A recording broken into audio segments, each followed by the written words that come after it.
Hello friends, welcome to IT for you. तो आज हम बात करेंगे एमसीएसए के नेक्स्ट टॉपिक के बारे में, जो कि है आईपी एड्रेसिंग। तो चलिए शुरू करते हैं। So guys, what is IP address? IP address is a unique identifier. It means जो कि आपका लैपटॉप या डेस्कटॉप है या जो भी डिवाइस आपने इंटरनेट से कनेक्ट किया है, वो उसको एक यूनिक तरीके से आइडेंटिफाई करे। यानी कि अगर आप लैपटॉप यूज़ कर रहे हैं, डेस्कटॉप यूज़ कर रहे हैं और अपना मोबाइल फ़ोन यूज़ कर रहे हैं, तो उन तीनों को एक अलग अलग आईपी एड्रेस मिला है। So this is basically unique identifier and it is use to identify computer on a network.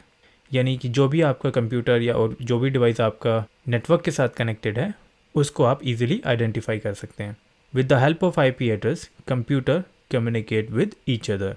यानी कि आईपी की हेल्प से आपका लैपटॉप या डेस्कटॉप आपस में कम्युनिकेट कर सकते हैं। फॉर एग्जांपल, आपके पास यहाँ पर ये 3 डेस्कटॉप है। फॉर एग्जांपल, ये आपका डेस्कटॉप 1 एंड ये desktop 2 and this is desktop 3। तो जैसा कि यहाँ पर डिफाइन किया हुआ है, IP address is a unique identifier. It means अगर मैं यहाँ पर इसको एक आईपी दे देता हूँ 192.168.1.10, सेम उसी तरह मैं इस कंप्यूटर को आईपी दे देता हूँ 11 एंड थर्ड डेस्कटॉप को मैं आईपी दे देता हूँ यहाँ पर 12। तो हमने जो आईपी एड्रेस इन तीनों कंप्यूटर पर असाइन किया है, तो उसमें आप देख सकते हैं उसके जो फर्स्ट 3 ऑक्टेट्स हैं, यानी कि जो ग्रुप है वो सेम है। 192.168.1 ये सेम क्लास का आईपी एड्रेस है। इन तीनों आईपी एड्रेस में ओनली जो लास्ट डिजिट है वो चेंज है। तो इससे क्या होगा, ये आपके डेस्कटॉप 1 या डेस्कटॉप 2 या डेस्कटॉप 3 को यूनिक तरीके से आइडेंटिफाई कर रहा है and it is use to identify computer on a network. अगर आपसे कोई कहता है कि आपको डेस्कटॉप 2 का कांटेक्ट करना है, तो आपको पता है कि डेस्कटॉप 2 की आईपी एड्रेस 11 है एंड डेस्कटॉप 1 का आईपी एड्रेस 10 है एंड डेस्कटॉप 3 का आईपी एड्रेस 12 है। तो आप इजीली जिस भी डेस्कटॉप को कांटेक्ट करना चाहते हो तो वो आप कर सकते हैं। फॉर एग्जाम्पल, अगर मैं डेस्कटॉप 1 और डेस्कटॉप 2 की आईपी अगर सेम कर देता हूँ, तो अगर आप उससे कांटेक्ट करना चाहेंगे तो वो कांटेक्ट नहीं हो पाएगा, क्योंकि उसमें आप आइडेंटिफाई नहीं कर पाएंगे कि सेंडर कौन है और रिसीवर कौन है। And with the help of IP address, computer communicate with each other. अगर आपके तीनों डेस्कटॉप पर यूनिक आईपी एड्रेस असाइन किया हुआ है, तो आप इजीली एक दूसरे से कम्युनिकेट कर पाएंगे, यानी कि आपके तीनों डेस्कटॉप आपस में कनेक्ट रहेंगे। तो हमारे आईपी एड्रेस जो है वो 2 तरह के होते हैं। तो हमारे जो आईपी एड्रेस होते हैं वो 2 तरह के होते हैं, IP version 4 and IP version 6। हमारा आईपी वर्जन 4 जो है वो 32 बिट्स का है एंड हमारा आईपी वर्जन 6 जो है वो 28 बिट्स का है। तो चलिए मैं आपको एक्सप्लेन करता हूँ कि बिट्स क्या होते हैं और आईपी वर्जन 4 और 6 में क्या डिफरेंस है। तो आगे बढ़ने से पहले मैं आपको बताना चाहूँगा कि ये हमारा एक इंटरव्यू क्वेश्चन भी है, कि अगर आपसे इंटरव्यूअर पूछता है कि आईपी एड्रेस कितनी तरह के होते हैं, तो आपको बताना है कि आईपी एड्रेस 2 तरह के होते हैं, आईपी वर्जन 4 जो कि 32 बिट्स होता है एंड आईपी वर्जन 6 जो कि 128 बिट्स है। तो चलिए आगे बढ़ते हैं। सो फ्रेंड्स, आईपी वर्जन 4 जो कि 32 बिट्स है वो डेसिमल फॉर्मेट में लिखा जाता है एंड जो आईपी वर्जन 6 है वो 128 बिट्स है जो कि हेक्साडेसिमल फॉर्मेट में लिखा जाता है। So guys, decimal and hexadecimal format में क्या डिफरेंस है? फॉर एग्जाम्पल, अगर आप कोई भी एड्रेस न्यूमेरिक में लिखते हैं, यानी कि 1 2 3 4 के फॉर्मेट में लिखते हैं, तो वो डेसिमल फॉर्मेट होता है। और हेक्साडेसिमल का फॉर्मेट होता है, यानी कि आपने न्यूमेरिक लिखा और उसके बाद आपने कोई अल्फ़ाबेट्स दे दिए x y z और उसके बाद आपने फिर से न्यूमेरिक एड्रेस टाइप किया, then 000, then again 00, then again 00, then उसके बाद 0001। सो डेसिमल फॉर्मेट का मतलब है कि आप कोई भी न्यूमेरिक में कोई भी एड्रेस लिखे वो डेसिमल फॉर्मेट होता है। और हेक्साडेसिमल होता है जिसमें कि कॉम्बिनेशन होगा, जिसमें कि न्यूमेरिक भी होगा, जिसमें कि अल्फ़ाबेट्स भी होंगे। डेसिमल वैल्यू को आप इजीली याद रख सकते हैं, लेकिन हेक्साडेसिमल को याद रखना डिफिकल्ट है। तो ये हमारा बेसिक डिफरेंस है IP version 4 and IP version 6 में। फ्रेंड्स, आईपी वर्जन 4 को टोटल 4 ऑक्टेट्स में डिवाइड किया गया है, यानी कि आपके पास 4 ग्रुप्स हैं, बट इसका जो टेक्निकल नेम है वो हम लोग बोलेंगे ऑक्टेट्स। कुछ लोग इसको ग्रुप्स भी बोलते हैं, वो भी ठीक है, लेकिन जो टेक्निकल लैंग्वेज है वो है ऑक्टेट्स। और इन चारों ऑक्टेट्स को डिवाइड किया गया है 8 बिट्स और ईच ऑक्टेट जो है वो है 8 बिट्स का। और अगर आप इन चारों ऑक्टेट्स का सम करते हैं तो उसका जो टोटल होगा वो होगा 32 बिट। सो फ्रेंड्स, हमारा जो कंप्यूटर सिस्टम है वो डेसिमल एंड हेक्साडेसिमल लैंग्वेज को नहीं समझता है। कंप्यूटर की जो लैंग्वेज है वो या तो 0 है या 1 है, यानी कि वो सिर्फ 0 या 1 के फॉर्मेट में सारी चीज़ों को अंडरस्टैंड करता है। तो अगर मैं यहाँ पर कहूँ कि हमारे आईपी वर्जन 4 में 32 बिट्स हैं, सो इट मीन्स आपके आईपी एड्रेस में यहाँ पर 32 0 एंड 1s हैं। तो ये जो वैल्यू है वो बाइनरी वैल्यू है। तो आपका जो कंप्यूटर है वो ओनली बाइनरी लैंग्वेज को अंडरस्टैंड करता है, यानी कि अगर आप हेक्साडेसिमल लिखते हैं तो डेसिमल लिखते हैं तो वो उसको बाइनरी फॉर्मेट में कन्वर्ट करता है, जिससे कि वो अंडरस्टैंड कर पाता है कि ये क्या वैल्यू है। तो जैसा कि फ्रेंड्स हम लोगों ने देखा कि हमारे पास यहाँ पर 4 ऑक्टेट्स हैं, 3 एंड दिस वन इज़ 4। ठीक उसी तरह IP वर्जन 6 में भी हमारे पास 8 ऑक्टेट्स हैं और उसके ईच ऑक्टेट की जो वैल्यू है वो है 16 बिट, यानी कि आप अगर 16 इंटू 8 करते हैं तो वो होगा टोटल 128 बिट। तो अभी तक हम लोगों ने डिस्कस किया कि IP वर्जन 4 डेसिमल फॉर्मेट में होता है and IP version 6 hexadecimal format में होता है। डेसिमल फॉर्मेट होता है कि आप न्यूमेरिक में जो लिखते हैं, यानी कि आपने 1 2 3 4 5 जो लिखा वो डेसिमल फॉर्मेट हो गया, और हेक्साडेसिमल फॉर्मेट जिसमें कि न्यूमेरिक एंड अल्फ़ाबेट का कॉम्बिनेशन हो। एंड IP वर्जन 4 32 बिट्स होते हैं। 32 बिट्स क्यों होते हैं? क्योंकि उसका ईच ऑक्टेट 8 बिट का है। अगर आप उसको टोटल करते हैं तो वो 32 बिट होता है। उसी तरह IP वर्जन 6 में टोटल 8 ऑक्टेट्स होते हैं और ईच ऑक्टेट 16 बिट का है। अगर आप 16 इंटू 8 करते हैं तो उसकी वैल्यू 128 बिट आएगी। आई होप आपको यहाँ तक क्लियर हो गया होगा कि हमारा IP वर्जन 4 32 बिट्स क्यों है एंड हमारा IP वर्जन 6 128 बिट्स क्यों है। तो चलिए मैं आपको अपने नेटवर्क अडेप्टर में दिखा देता हूँ कि ऑक्टेट्स एक्चुअल में क्या होते हैं। तो अगर मैं अपने नेटवर्क अडेप्टर पर डबल क्लिक करता हूँ और यहाँ पर IP वर्जन 4 में जाता हूँ तो यहाँ पर आप देख सकते हैं IP version 4 and IP version 6 का हमारे पास यहाँ ऑप्शन है।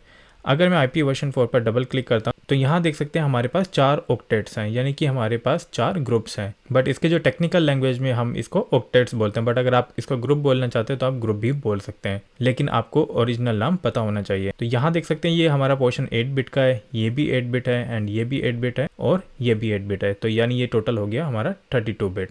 उसी तरह अगर आपको मैं IP वर्जन 6 में दिखाता हूँ तो यहाँ आप देख सकते हैं कि यहाँ पर आपकी जो टोटल वैल्यू है वो यहाँ पर 8 ऑक्टेट्स की वैल्यू होती है और ईच ऑक्टेट जो होगा 16 बिट का होगा, उसकी टोटल वैल्यू 128 बिट होगी। तो आई होप आपको ये यहाँ तक क्लियर हो गया होगा। तो यानी कि हमारे पास IP वर्जन 6 में 128 0 और 1 है। तो चलिए गाइज अब जानते हैं कि हमें IP मिलती कहाँ से है और कौन IP एड्रेस को हैंडल करता है। तो दोस्तों जैसा कि आपने देखा होगा कि आपके घर पर या किसी कंपनी में या किसी ऑर्गेनाइजेशन में, किसी ऑफिस में, सब जगह आपको इंटरनेट से IP एड्रेसेस मिलते हैं। तो एक्चुअली में IP एड्रेस कौन बनाता है और कौन इसको हैंडल करता है? तो फ्रेंड्स मैं आपको बताना चाहूँगा, हम सभी को IP एड्रेस जो मिलता है वो मिलता है ICANN की कंपनी से। यानी कि ICANN जो कंपनी है वो IP एड्रेसेस को हैंडल करती है और इसकी फुल फॉर्म है internet corporation for assigned names and numbers. यानी कि आपके घर पर या ऑफिस में आपको जो IP एड्रेस मिल रहा है तो उसका रिकॉर्ड जो रखता है वो ICANN रखता है। तो ICANN जो कंपनी है वो सारे IP एड्रेसेस का रिकॉर्ड रखते हैं कि किस ऑफिस में किसको क्या IP मिला और किसके घर में कौन सा IP असाइन है। यानी जो भी कंपनीज है, जैसे फेसबुक है, गूगल है या किसी भी तरह की कोई भी कंपनी है जो इंटरनेट यूज़ कर रही है, तो उनको कौन कौन से IP एड्रेसेस देने हैं, तो इन सब का रिकॉर्ड ICANN रखती है। सो फ्रेंड्स पहले ये रिकॉर्ड्स को रखना बहुत ईजी होता था क्योंकि हमारे पास इतने डिवाइसेस नहीं थे और हमारे इंटरनेट का इतना यूज़ नहीं था, हमारे IP एड्रेसेस इतने यूज़ नहीं होते थे। टाइम टू टाइम हमारे जो डिवाइसेस है वो बढ़ते गए, उसके बाद इस कंपनी का वर्कलोड ज़्यादा बढ़ गया। सो उसके बाद ICANN ने क्या किया कि अपने नीचे एक सब कंपनी ओपन की जिसका नाम है आईना। कुछ लोग इसको IANA बोलते हैं और आईना बोलते हैं, तो इट्स लाइक बोथ सेम, तो उसमें कोई डिफरेंस नहीं है। IANA की फुल फॉर्म है इंटरनेट असाइंड नंबर्स अथॉरिटी। तो फ्रेंड्स ICANN के बाद जो भी IP एड्रेसेस के रिकॉर्ड है कि आपको कौन सा IP एड्रेस किस ऑर्गेनाइजेशन में या किस लोकेशन पर मिल रहा है, उसके सारे रिकॉर्ड आईना रखता है और ICANN आईना को मॉनिटर करता है कि वो जो भी रिकॉर्ड रख रहा है उसके बाद जो भी रिकॉर्ड सबमिट किए गए कि वो रिकॉर्ड ओरिजिनल है और जेन्युइन है। सो गाइस जैसा कि मैंने आपको बताया था कि IP वर्जन 4 जो है वो 32 बिट का है, यानी कि उसके 4 ऑक्टेट्स हैं और ईच ऑक्टेट की वैल्यू 8 बिट है। तो IP वर्जन 4 जो कि डेसिमल वैल्यू है, तो मैं आपको यहाँ पर बताता हूँ कैसे डेसिमल टू बाइनरी में IP एड्रेस को कन्वर्ट करता है। तो फॉर एग्जांपल ये हमारी डेसिमल वैल्यू है 192.168.1.1। सो फ्रेंड्स 8 बिट की वैल्यू हम लोग लिखेंगे 2 की पावर 0, 2 की पावर 1, 2 की पावर 2, 2 की पावर 3, 2 की पावर 4, 2 की पावर 5, 2 की पावर 6 एंड 2 की पावर 7। एंड हमने 7 तक क्यों लिखा है? क्योंकि हम लोगों ने स्टार्ट किया है 0 से। 2 की पावर 7 की वैल्यू होती है 128 एंड 2 की पावर 6 की वैल्यू होगी 64 बिट एंड 2 की पावर 5 की वैल्यू होती है 32 बिट एंड 2 की पावर 4 को हम लोग अगर करेंगे तो 16 रिजल्ट आएगा। 2 की पावर 3 8, 2 की पावर 2 4, 2 की पावर 1 एंड 2 की पावर 0 क्या होगा 1। तो फ्रेंड्स इसी तरह हम लोग चारों ऑक्टेट की वैल्यू यहाँ पर लिख लेंगे, यानी इसकी वैल्यू ये हो गई है, 8 बिट की वैल्यू ये है एंड इस 8 बिट की वैल्यू ये है। तो हम लोगों ने यहाँ पर बिट्स की वैल्यू लिख दी है। तो हमारा जो डेसिमल टू बाइनरी में हम लोगों को अभी कन्वर्ट करना है, तो हम लोग कैसे डेसिमल टू बाइनरी में कन्वर्ट करेंगे? तो ये हमारी डेसिमल वैल्यू है। तो फ्रेंड्स अगर हम लोग बात करें 192 की, तो हम लोग पहली वैल्यू देखते हैं। जो पहली जो वैल्यू है वो है 192। तो आप अगर यहाँ पर पहली वैल्यू में यहाँ पर अगर देखेंगे तो आपको क्या करना है, यहाँ पर आपको सम करना है। यानी कि अगर आप इन दोनों वैल्यू का अगर सम करेंगे तो वो आपकी जो वैल्यू होगी वो हो जाती है 192। तो बाइनरी के अकॉर्डिंग ये हमारी वैल्यू हो गई 1, 64 भी हो गया 1, और उसके अलावा सारे 0 हो जाएंगे। तो हमारी 192 की जो बाइनरी वैल्यू है वो ये है। उसी तरह उसके बाद हम लोग देखेंगे 168। तो 168 की बाइनरी वैल्यू हम कैसे निकालेंगे, हम लोग यहाँ पर चेक करते हैं कि हमारा सम किससे हो रहा है। यानी कि अगर आप 128 प्लस 32 एंड प्लस 8 करेंगे तो उसकी वैल्यू आएगी 168। और यहाँ अगर आप लिखते हैं 164 0 एंड 32 हमने ऐड किया है 116 0, उसके बाद हमने 8 लिया था तो ये 1, ये 0, ये भी 0 एंड उसके बाद की वैल्यू भी 0 आएगी। तो ये हमारी 168 की बाइनरी वैल्यू है।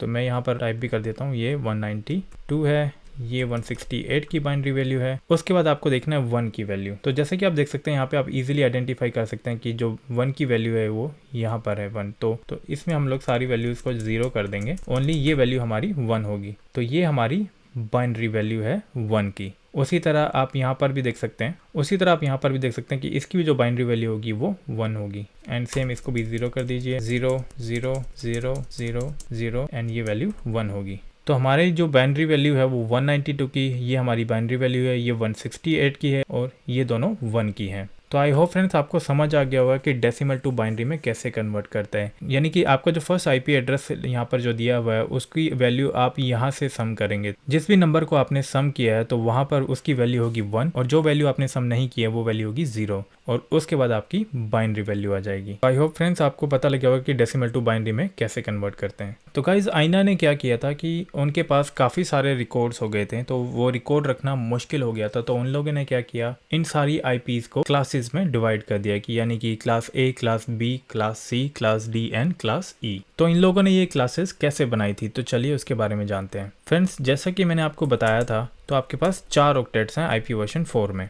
और फ्रेंड्स हमारे इन 4 ऑक्टेट्स के जो 8 बिट थे, तो 8 बिट्स की वैल्यू जो हम लोगों ने पावर में इस तरीके से डिफाइन की थी, जो कि हमने 2 की पावर 0, 2 की पावर 1 से लेकर 2 की पावर 7 तक डिफाइन किया था। जिसमें हम लोगों ने देखा था कि 2 की पावर 7 की वैल्यू 128 होती है, देन 64, उसके बाद 32, देन 16, 8, 4, 2 एंड 1। और इसका अगर आप टोटल करेंगे तो आपके पास जो टोटल वैल्यू आएगी वो होगी 255। तो फ्रेंड्स आईना ने क्या किया, जो क्लास ए की उन लोगों ने जो यहाँ पर जो वैल्यू रखी वो 0 रख दी। तो अब 0 की वैल्यू क्या होगी, अगर आप 0 की वैल्यू देखेंगे तो 0 की वैल्यू 0 ही होगी, राइट। और उसके बाद बी क्लास में जो पहली वैल्यू थी वो रखी और उसके अलावा सारी वैल्यूज़ को 0 कर दिया। तो जैसा कि अभी हम लोगों ने देखा था कि अगर हमारी एक वैल्यू अप है तो ये हमारी जो 1 की वैल्यू है वो 1 की वैल्यू क्या होगी 128। और उसके बाद सी क्लास में फर्स्ट 2 वैल्यू को अप कर दिया गया और अदर वैल्यूज़ को 0 कर दिया। अब अगर आप इसका सम करेंगे तो यहाँ पर जो वैल्यू होगी, अगर आप 128 प्लस 64 करते हैं तो उसकी वैल्यू होगी 192। देन डी में क्या, डी क्लास में उन्होंने क्या किया, फर्स्ट 3 अप कर दिए एंड बाकी सबको 0 कर दिया।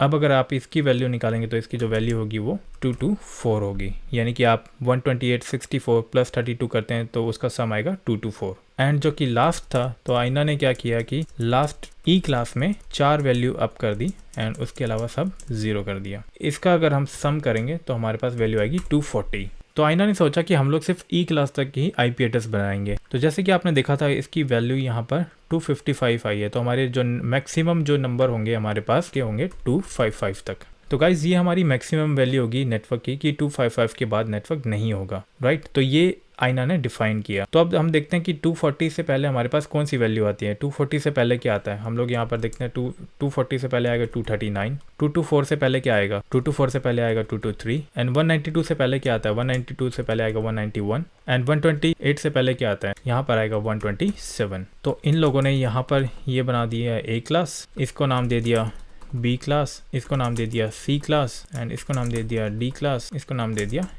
ई क्लास। तो हमारी जो ए क्लास की आईपी होगी वो 0 से 127 तक होगी, बी क्लास की आईपी जो होगी वो 128 से 191 तक होगी, सी क्लास की आईपी जो होगी वो 192 से स्टार्ट होगी 223 पर खत्म होगी और जो डी क्लास होगी वो 224 से 239 तक होगी एंड जो ई क्लास है वो 240 से 255 तक होगी। तो आईना ने जो ए क्लास डिफाइन की थी, ये उन लोगों ने डिफाइन किया था कि हम लोग जो ए क्लास की जो आईपी देंगे ये होगी लार्ज ऑर्गेनाइजेशन के लिए, जिसमें हमारे पास नेटवर्क फर्स्ट नेटवर्क होगा, उसके बाद उसके अलावा जो 3 वैल्यू होगी वो होस्ट की होगी। एंड क्लास बी को उन लोगों ने रखा था कि हम लोग इसको मीडियम ऑर्गेनाइजेशन के लिए रखेंगे, जिसमें कि नेटवर्क ज़्यादा होंगे एंड होस्ट कम होंगे। उसी तरह सी क्लास को बनाया गया स्मॉल ऑर्गेनाइजेशंस के लिए, जिसमें कि नेटवर्क ज़्यादा होंगे और नंबर ऑफ होस्ट कम होंगे। एंड डी क्लास को रिजर्व कर दिया गया था मल्टीकास्टिंग के लिए। एंड उसी तरह ई क्लास को रिजर्व कर लिया गया था एक्सपेरिमेंट्स एंड रिसर्च के लिए। सो गाइस, इस तरीके से आईना ने आईपी एड्रेसेस को डिफाइन किया था। तो फ्रेंड्स, हमारे पास जो यहाँ पर A class, B class and C class है, इसको आप ओनली यूज़ कर सकते हैं अपने पीसी पर,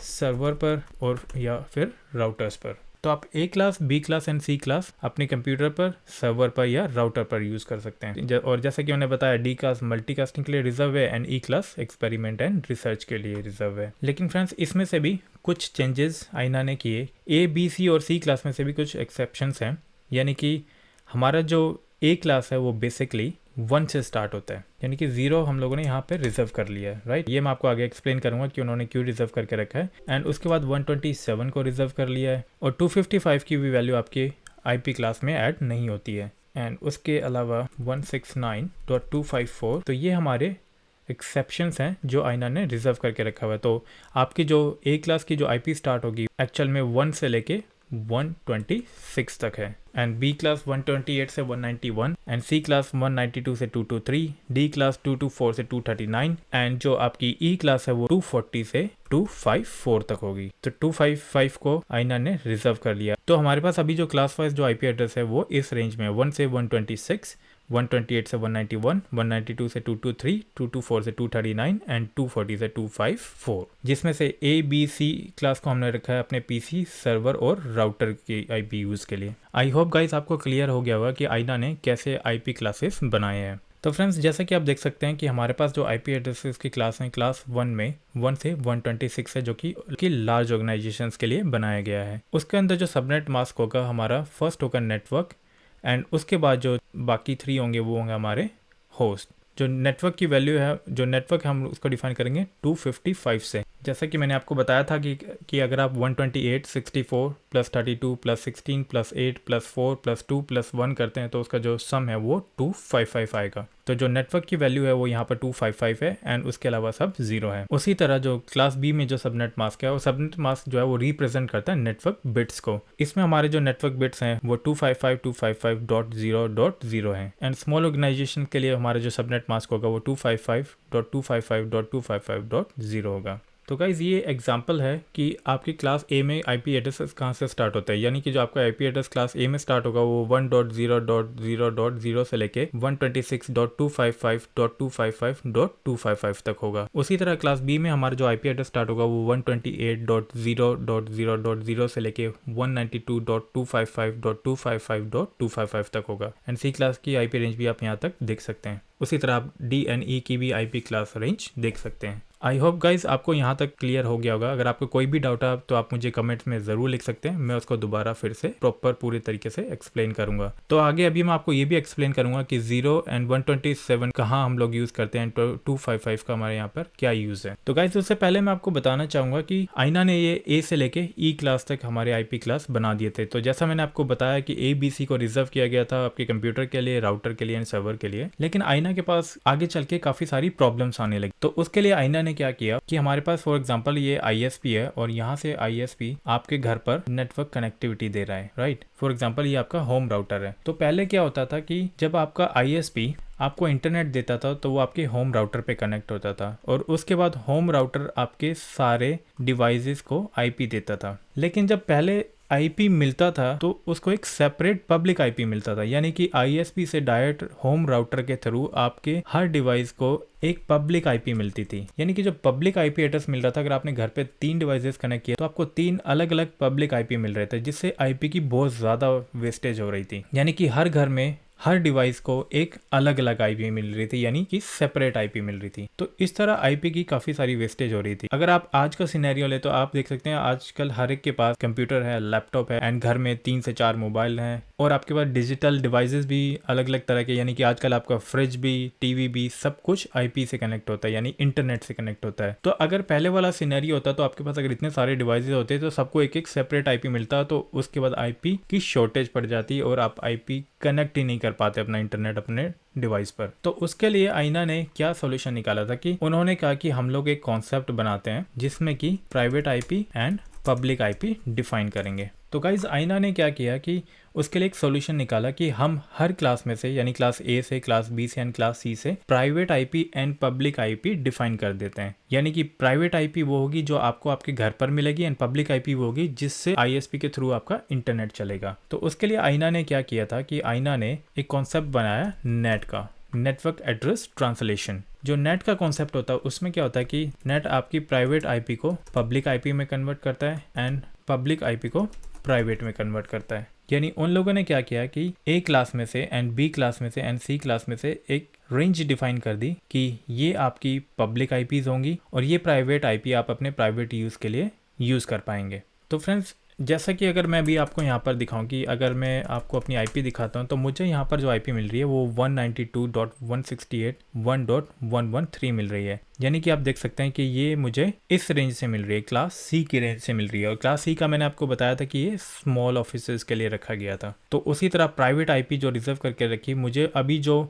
आईपी मिल रही है वो मेरे इस क्लास से मिल रही है, यानी कि सी क्लास से मिल रही है। अभी क्या हो रहा है, अगर फॉर एग्जाम्पल मुझे अभी आईपी मिला 192.168.1.113, तो मैं यहाँ पर इस आईपी एड्रेस को टाइप कर लेता हूँ 192.168.1.113।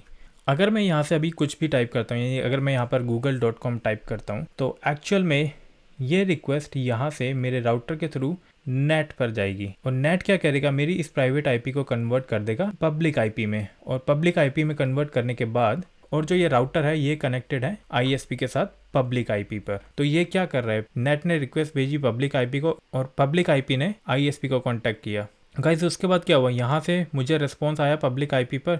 यहाँ से इसने पब्लिक आईपी को कन्वर्ट करके, पब्लिक आईपी को प्राइवेट आईपी में कन्वर्ट करके नेट के पास भेजा और नेट ने मुझे यहाँ पर मेरे जो भी मैंने सर्च किया उसका मुझे रिजल्ट मिल गया। सो नेट कॉन्सेप्ट की वजह से हम लोगों की काफ़ी आईपी एड्रेसेस बच गए। यानी कि अगर आप गूगल पर जाकर टाइप करते हैं what is my public IP,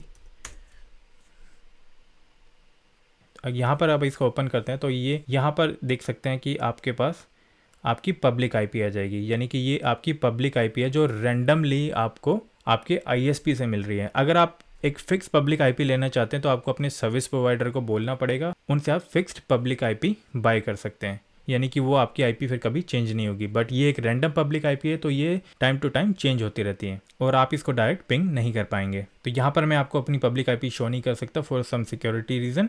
but अगर आप गूगल पर जाकर what is my public IP address लिखेंगे तो यहाँ पर आप अपनी पब्लिक आईपी देख सकते हैं। तो फ्रेंड्स, अगर आपसे इंटरव्यूअर अगर कोई क्वेश्चन करता है तो ये भी एक इंटरव्यू क्वेश्चन है कि आपकी पब्लिक आईपी रेंज क्या है और प्राइवेट आईपी रेंज क्या है। तो ये आपकी क्लास ए की प्राइवेट आईपी है एंड ये पब्लिक आईपी है। उसी तरह ये क्लास बी की आपकी प्राइवेट आईपी है एंड ये आपकी पब्लिक आईपी है। यानी कि आप अगर किसी ऑर्गेनाइजेशन में जाते हैं एंड यहाँ आपका फायरवॉल लगा हुआ है, ये आपका स्विच है एंड यहाँ पर आपके पीसीज कनेक्ट हैं एंड यहाँ पर आपके सारे कंप्यूटर्स कनेक्टेड हैं। फॉर एग्जांपल आपकी कंपनी में जो आपको पब्लिक आईपी एड्रेस मिल रहा है, और कंपनी में जो पब्लिक आईपी एड्रेसेस होते हैं वो रिजर्व एड्रेस होते हैं, यानी कि कंपनी ने पब्लिक आईपी खरीदा हुआ होता है। तो यानी वो पब्लिक आईपी कभी भी उस कंपनी के लिए चेंज नहीं होता है। फॉर एग्जांपल आपकी ऑर्गेनाइजेशन को जो पब्लिक आईपी मिला है वो क्लास ए से मिला है। अगर मैं यहाँ पर टाइप करता हूँ 126.255.255.252 फॉर एग्जांपल, ये आपका पब्लिक आईपी है। तो पब्लिक आईपी आपका कनेक्टेड होगा फायरवॉल पे, यानी कि फायरवॉल पे जो एक पोर्ट कॉन्फ़िगर किया होगा उस पोर्ट पर ये पब्लिक आईपी कॉन्फ़िगर है। एंड आपके फायरवॉल पे कॉन्फ़िगरेशन की गई है कि आप प्राइवेट आईपी यूज़ करेंगे और आपने फॉर एग्जांपल अब प्राइवेट आईपी यूज़ किया सेम ए क्लास का। प्राइवेट आईपी आप किसी भी क्लास का यूज़ कर सकते हैं। ऐसा ज़रूरी नहीं है कि आपको अगर पब्लिक आईपी ए क्लास का मिल रहा है तो आपको प्राइवेट आईपी भी ए क्लास का यूज़ करना है। आपकी ऑर्गेनाइजेशन में जो नीड है आप उसके अकॉर्डिंग भी यूज़ कर सकते हैं। फॉर एग्जांपल मेरी स्मॉल ऑर्गेनाइजेशन है तो मैंने प्राइवेट आईपी सी क्लास की डिफाइन कर दी और मेरा फायरवॉल को मैंने कनेक्ट कर दिया मेरे स्विच से। फॉर एग्जांपल मैंने अगर आईपी एड्रेस ये सेम लिया 192.168.1.1 सीरीज़ का लिया है, यहाँ मेरे स्विचेस से ये सारे मेरे कंप्यूटर कनेक्ट हो जाएंगे। और इन सबको आईपी क्या मिलेगी, तो यहाँ पर इन सबको आईपी क्या मिलेगी, यहाँ पर सबको प्राइवेट आईपी मिलेगी जो कि सी प्राइवेट क्लास की आईपी है। एंड इसको मैं यहाँ पर डिफाइन कर देता हूँ 14 एंड ये हो गया हमारा 15। तो फ्रेंड्स ये सारे डिवाइस आपस में कनेक्ट हैं, लेकिन हम लोग ये पब्लिक आईपी यूज़ कर रहे हैं। तो यहाँ मैं आपको बताना चाहूँगा, आपकी जो प्राइवेट आईपी है, ये प्राइवेट आईपी आपको कभी भी पब्लिक आईपी में नहीं मिलेगी। यानी आपको ये कभी देखने को नहीं मिलेगा कि प्राइवेट आईपी रेंज में से आपको कोई पब्लिक आईपी सर्विस प्रोवाइडर दे रहा है। नहीं, वो बिल्कुल नहीं हो पाएगा, क्योंकि प्राइवेट आईपी को आईना ने रिजर्व किया हुआ है सिर्फ प्राइवेट यूज़ के लिए। और आपकी जितनी भी पब्लिक आईपी होंगी वो आपकी इस रेंज से होंगी। तो अब आपके दिमाग में ये क्वेश्चन होगा कि हम लोगों ने प्राइवेट आईपी अपनी इस ऑर्गेनाइजेशन में यूज़ कर लिया है, और उसके अलावा कोई दूसरी कंपनी है जो सेम क्लास का आईपी यूज़ कर रही है। तो गाइस इसी वजह से आईना ने प्राइवेट आईपी का डिफाइन किया था कि अगर आपने ऑर्गेनाइजेशन में यूज़ कर लिया है, तो अगर आप दूसरी ऑर्गेनाइजेशन में भी सेम प्राइवेट आईपी यूज़ करते हैं तो उनमें कॉन्फ्लिक्ट नहीं आएगा, क्योंकि वो एक दूसरी पब्लिक आईपी से कनेक्टेड है। यानी कि आपकी प्राइवेट आईपी डिफरेंट ऑर्गेनाइजेशन में सेम हो सकती है, लेकिन आपकी पब्लिक आईपी कभी भी सेम नहीं होगी किसी भी ऑर्गेनाइजेशन में। फॉर एग्जांपल, अगर 100 ऑर्गेनाइजेशन काम कर रही है और वो सभी आईएसपी पे कनेक्टेड है, तो उनको 100 यूनिक पब्लिक आईपी मिली होगी। यानी कि आपके जो पब्लिक आईपी है वो कभी भी सेम नहीं हो सकती है। यानी आपको जो पब्लिक आईपी मिलेगी ए या बी या सी में से, वो सेपरेट होगी। यानी अगर ये आईपी आपकी कंपनी को मिली है तो ये आईपी आपकी कंपनी के लिए रिजर्व है, ये आईपी किसी दूसरी कंपनी को नहीं मिल सकती है। लेकिन प्राइवेट आईपी आप अपनी ऑर्गेनाइजेशन में यूज़ कर सकते हैं। तो फ्रेंड्स इसी वजह से हमारे कितने सारे आईपी एड्रेस वेस्ट होने से बच गए। अगर आप घर पर भी इंटरनेट यूज़ कर रहे हैं तो आपके राउटर के अंदर नेट प्रोसेस चल रहा है, जो कि आपकी प्राइवेट आईपी को पब्लिक आईपी में कन्वर्ट कर रहा है, और जो भी सर्च रिजल्ट आपको आ रहा है वो उसको फिर से पब्लिक आईपी से प्राइवेट आईपी में कन्वर्ट करके आपको आउटपुट देता है। तो आई होप आपको यहाँ तक ये समझ आ गया होगा। लेकिन अगर आपके कोई भी किसी भी तरह के क्वेश्चंस हैं तो आप मुझसे कमेंट्स में ज़रूर पूछ सकते हैं, तो मैं उसको फिर से एक्सप्लेन करूँगा। तो गाइस चलिए अब आपको मैं बताता हूँ कि आईना ने एक्सेप्शंस में 0, 255, 127 और 169.254 को क्यों रिजर्व किया था। In each network there is one network and one broadcast bit। तो अपीपा ने जो 0 रिजर्व किया था वो रिजर्व किया था कि होस्ट इन नेटवर्क, यानी कि ये आपका नेटवर्क डिफाइन करता है। यानी कि फॉर एग्जांपल ये आपका नेटवर्क आईपी है, लेकिन ये आपका आईपी एड्रेस है, ये नेटवर्क को डिफाइन नहीं कर रहा। अगर मैं यहाँ से इसको 1.0 कर देता हूँ तो ये जो 0 वैल्यू है ये आपके नेटवर्क को डिफाइन कर रही है। फॉर एग्जांपल ये आपका कोई आईपी एड्रेस है, तो ये बेसिकली एक नेटवर्क रेंज है, बट अगर आप इसकी जगह इसको 0 कर देते हैं तो ये आपका नेटवर्क डिफाइन होगा। यानी कि जो आपका नेटवर्क है वो 10.0.0 का है, तो ये आपका नेटवर्क डिफाइन करता है। एंड 255 को रिजर्व किया गया ब्रॉडकास्ट के लिए। तो गाइस ब्रॉडकास्ट के बारे में मैं आपको आगे आने वाली वीडियोस में और ज़्यादा एक्सप्लेन करूंगा, बट अभी फिलहाल के लिए हम लोग देखते हैं ब्रॉडकास्ट क्या है। तो ब्रॉडकास्ट क्या होता है कि जैसे कि मैंने आपको बताया था कि आपकी जो वैल्यू है उसका अगर आप सम करेंगे तो उसका जो टोटल आएगा वो 255 होगा। यानी सेम उसी तरह अगर मैं यहाँ पर अगर नेटवर्क लिखता हूँ 192.168. अगर मैं ये इसको 254 करता हूँ तो ये एक आईपी एड्रेस है। अगर मैं इसको 255 कर देता हूँ तो ये आपका ब्रॉडकास्ट है। यानी कि जो आपका नेटवर्क स्टार्ट हो रहा है वो 0 से स्टार्ट हो रहा है, एंड वो जो फिनिश होगा, जो एंड होगा, जो लास्ट नंबर होगा वो 255 होगा। तो ये आपकी ब्रॉडकास्ट बिट है, यानी कि 0 से स्टार्ट होकर 255 पे फिनिश हो रहा है। तो अभी फिलहाल के लिए ब्रॉडकास्ट के लिए इतना ही जानते हैं, क्योंकि इसके बारे में काफ़ी और ज़्यादा डिटेल है, बट इतनी डिटेल में मैं अभी आपको नहीं ले जाना चाहूँगा, क्योंकि इसके लिए मैं एक अलग सेपरेट वीडियो बनाऊँगा। तो जो 0 है वो रिप्रेजेंट करता है आपके नेटवर्क को, एंड जो ब्रॉडकास्ट है, जो 255 को जो रिजर्व किया गया था वो ब्रॉडकास्ट के लिए किया गया था। तो एंड गाइस उसके बाद जानते हैं लूप बैक। सो 127 को लूप बैक में क्यों रिजर्व किया गया था। तो गाइस फॉर एग्जांपल ये फायरवॉल है और इस पे ये राउटर लगा हुआ, और यहाँ पर ये आपके कंप्यूटर्स हैं, जो कि सारे कंप्यूटर्स आपके इस स्विच से कनेक्ट हैं। फॉर एग्जांपल आपने इस कंप्यूटर पर प्रॉपर आईपी एड्रेस दिया हुआ है, और यहाँ पर भी आपका प्रॉपर आईपी एड्रेस है, यहाँ भी आपका प्रॉपर आईपी एड्रेस है, यहाँ भी आपका प्रॉपर आईपी एड्रेस है। आपने सारी कॉन्फ़िगरेशन चेक कर ली है, आपकी वायर भी ठीक है, सब कुछ कनेक्ट है, बट फॉर सम रीज़न आपका ये कंप्यूटर किसी भी दूसरे कंप्यूटर के साथ पिंग नहीं कर पा रहा है। यानी कि वो ना आपके राउटर से कनेक्ट हो पा रहा है, ना किसी दूसरे कंप्यूटर से कनेक्ट हो पा रहा है। तो इस केस में क्या है, आपने सारा कुछ चेक कर लिया कि आपका आईपी एड्रेस भी ठीक है, आपकी वायर भी ठीक है, और उसके अलावा अदर कॉन्फ़िगरेशन सेटिंग्स भी ठीक है। तो कहाँ प्रॉब्लम हो सकती है? हो सकता है कि आपकी इस मशीन का लैन कार्ड ख़राब हो। लैन कार्ड क्या होता है? RJ45 कनेक्टर, जहाँ पे आप लैन केबल लगाते हैं। तो अभी आप क्या करेंगे, आपके पास दो ऑप्शंस हैं। या तो आपके पास कोई ऐसा तरीका हो जिससे आप ये पता कर पाएँ कि आपकी इस मशीन का जो लैन कार्ड है वो चल रहा है या नहीं चल रहा है, या फिर आप इस मशीन को लेकर अपने वेंडर के पास जाए या रिपेयरिंग के लिए किसी टेक्नीशियन के पास जाएं कि भाई आप चेक करके बताइए कि ये क्यों नहीं चल रहा है, मैं पिंग नहीं कर पा रहा हूँ, तो वो थोड़ा वियर्ड लगेगा, राइट। अगर आपकी ऑर्गेनाइजेशन में 5 कंप्यूटर है तो आप 5 कंप्यूटर लेके मार्केट में नहीं जाएंगे कि इनमें क्या प्रॉब्लम है, आप चेक करके बताइए। तो उसके लिए आईना ने क्या किया, एक आईपी को रिजर्व कर दिया 127, जो कि लूप क्रिएट करती है आपकी लोकल मशीन के लैन कार्ड पर। याद रहे फ्रेंड्स, ये आपके नेटवर्क में लूप क्रिएट नहीं करेगा, ये ओनली आपकी उस लोकल मशीन पे लूप क्रिएट करती है, जो भी आपकी लोकल मशीन होगी, चाहे आपका लैपटॉप हो, चाहे वो आपका डेस्कटॉप, चाहे वो आपके सर्वर का लैन कार्ड हो। तो इसको चेक कैसे करते हैं? फॉर एग्जांपल आपने सारी चीज़ें चेक कर ली, अगर आपको लगता है कि आपका लैन कार्ड खराब है, तो उसको चेक कैसे करते हैं? अगर आप कमांड प्रॉम्प्ट में जाएंगे, अगर आप यहाँ पर 127 के नेटवर्क को पिंग करते हैं 0.0.1, यहाँ पे आप 1 2 3 4 5 कुछ भी लिख सकते हैं, तो आप देख सकते हैं हमें रिप्लाई मिल रहा है। अभी जो मेरी मशीन है वो इंटरनेट के साथ कनेक्टेड है, तो ऑब्वियसली मेरा सब कुछ सही चल रहा है, मेरा लैन कार्ड सही है। अगर आपका सारा नेटवर्क डिस्कनेक्टेड है एक पर्टिकुलर मशीन से और आपको लगता है आपका लैन कार्ड खराब है, तो आपको ये आईपी एड्रेस पिंग करना है। अगर यहाँ से आपको पिंग रिक्वेस्ट मिलती है तो इसका मतलब आपकी मशीन का जो लैन कार्ड है वो 100% ठीक है। अगर यहाँ से आपको ये पिंग नहीं मिलता है तो इस मीन्स आपका जो लैन कार्ड है वो फॉल्टी है। उस केस में आप इजीली आइडेंटिफाई कर सकते हैं कि अगर आपका यहाँ से आपको रिस्पॉन्स मिल रहा है तो इसका मतलब डेफिनेटली कोई और प्रॉब्लम है। तो यहाँ से आप आईपी एड्रेस पिंग कर सकते हैं। यहाँ पे आप 1 भी हो सकता है, या उसके अलावा आप यहाँ पे 2 भी लिख सकते हैं, 3 भी लिख सकते हैं, 4 भी लिख सकते हैं एंड 5 भी लिख सकते हैं। तो यानी इस नेटवर्क की कोई भी आईपी आप पिंग करेंगे तो एक लूप क्रिएट करेगी। तो यानी कि अगर यहाँ पे आपका कोई लैन कार्ड है तो एक लूप क्रिएट करेगा, जैसे आप इस आईपी को पिंग करेंगे घूमकर आपके उसी लैन कार्ड पर आएगा, यानी कि वो इसमें एक लूप क्रिएट करेगा। तो आपको पता लग जाएगा कि आपका जो लैन कार्ड है वो सही है या खराब है। तो फ्रेंड्स उसके बाद देखते हैं कि अपीपा क्या है। अपीपा को रिजर्व किया गया था, फॉर एग्जांपल अगर आप अपनी कंपनी में डीएचसीपी सर्वर यूज़ कर रहे हैं, तो डीएचसीपी सर्वर में क्या होता है कि आपको किसी भी मशीन पर फिजिकली आईपी डालने की ज़रूरत नहीं है। बाय डिफ़ॉल्ट ऑटोमेटिकली डीएचसीपी के थ्रू आपकी मशीन को आईपी एड्रेस मिल जाता है।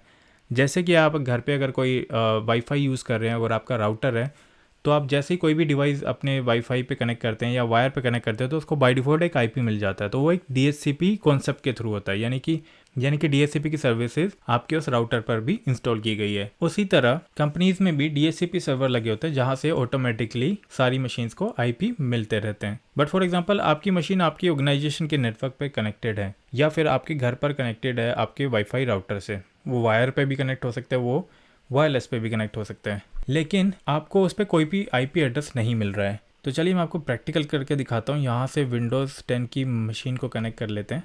तो हमारी जो मशीन है वो लॉगिन हो गई है। तो मैं यहाँ पर जाता हूँ अपने नेटवर्क अडेप्टर में। तो फ्रेंड्स यहाँ पर आप देखेंगे नेटवर्क अडेप्टर में प्रॉपर्टीज़ में जाइए, तो यहाँ पर अगर आप डिटेल्स पे क्लिक करते हैं तो आप देख सकते हैं हमें अभी यहाँ पर आईपी एड्रेस मिल रहा है 172.16.20.10। ये हमें इसलिए मिल रहा है क्योंकि हम लोगों ने यहाँ पर स्टैटिक आईपी कॉन्फ़िगर किया हुआ है, यानी मैनुअली हमने आईपी यहाँ पर दिया हुआ है। अगर मैं इसको यहाँ से ऑटोमेटिक कर देता हूँ, ओके क्लोज, तो अब हम लोग यहाँ पे देखते हैं कि हम लोगों को आईपी एड्रेस मिलता है या नहीं मिलता है।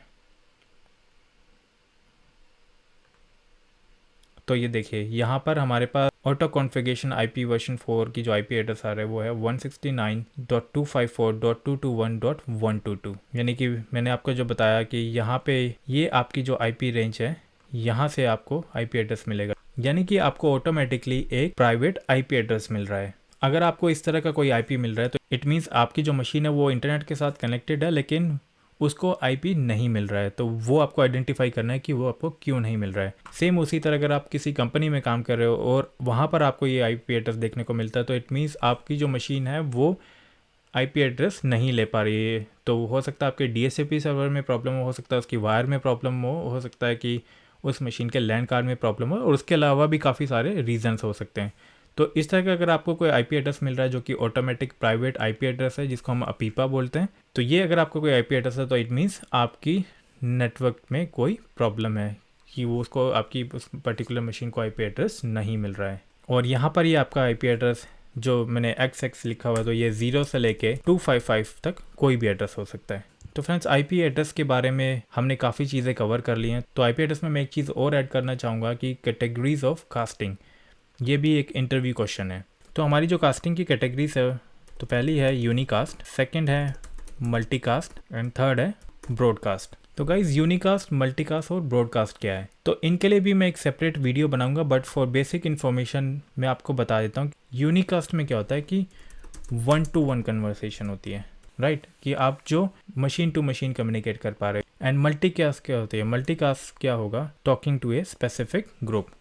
यानी कि फॉर एग्जांपल आप व्हाट्सएप यूज़ करते हैं, व्हाट्सएप पे आपने एक ग्रुप बनाया, तो आप उसमें क्या कर रहे हैं कि मल्टीकास्ट कर रहे हैं। यानी कि आपके उस ग्रुप में अगर 10 मेंबर ऐड है, यानी कि आपके 10 फ्रेंड्स हैं, तो आप चाहते हो कि आप ओनली उन 10 लोगों को कॉन्टैक्ट करें, तो वो आप एक तरीके से मल्टीकास्ट कर रहे हैं, यानी कि talking to a specific group. यानी कि आप स्पेसिफिक लोगों को कांटेक्ट कर रहे हैं। यानी कि आपके व्हाट्सएप के ग्रुप में अगर 10 लोग हैं तो आप उन 10 लोगों को ही कांटेक्ट कर रहे हैं, तो वो हो गया मल्टीकास्ट। और थर्ड होता है ब्रॉडकास्ट। उसमें क्या करते हैं कि आप कम्युनिकेशन टू ऑल, यानी कि फॉर एग्जांपल आप यूट्यूब पे ये वीडियो देख रहे हैं, तो ये वीडियो आप देख रहे हैं, ये एक ब्रॉडकास्ट वीडियो है, यानी कि ये सबके लिए अवेलेबल है। तो मैं क्या कर रहा हूँ, मैं कम्युनिकेशन कर रहा हूँ सबके साथ, यानी कोई भी यूट्यूब पे आकर इस वीडियो को देख सकता है। अगर मैं ये सेम वीडियो कहीं स्पेसिफिक वेबसाइट पर जाकर अपलोड करता हूँ और वहाँ पर जाकर अगर मैं कुछ ऐसी सिक्योरिटी लगा देता हूँ कि आप बिना लॉगिन के ये वीडियो नहीं देख सकते, तो वो होगा हमारा मल्टीकास्ट। कि मैं चाहता हूँ एक स्पेसिफिक ग्रुप आए जो मेरी वेबसाइट पे लॉगिन करे, सिर्फ वही इस वीडियो को देख पाए। लेकिन अभी ये यूट्यूब पे ये वीडियो अपलोड है, तो इट मीन्स ये ब्रॉडकास्ट हो रही है। ब्रॉडकास्ट का मतलब कि ये सबके लिए अवेलेबल है, यानी कि communication to all. I hope friends आपको ये MCSA की IP एड्रेसिंग की वीडियो ज़रूर पसंद आई होगी। अगर आपको ये वीडियो पसंद आए तो लाइक करने के साथ साथ शेयर ज़रूर करें, और आने वाले MCSA की और वीडियोस के लिए हमारे चैनल को ज़रूर सब्सक्राइब करें। तो चलिए मिलते हैं आपसे MCSA की नेक्स्ट वीडियो में। Thanks for watching.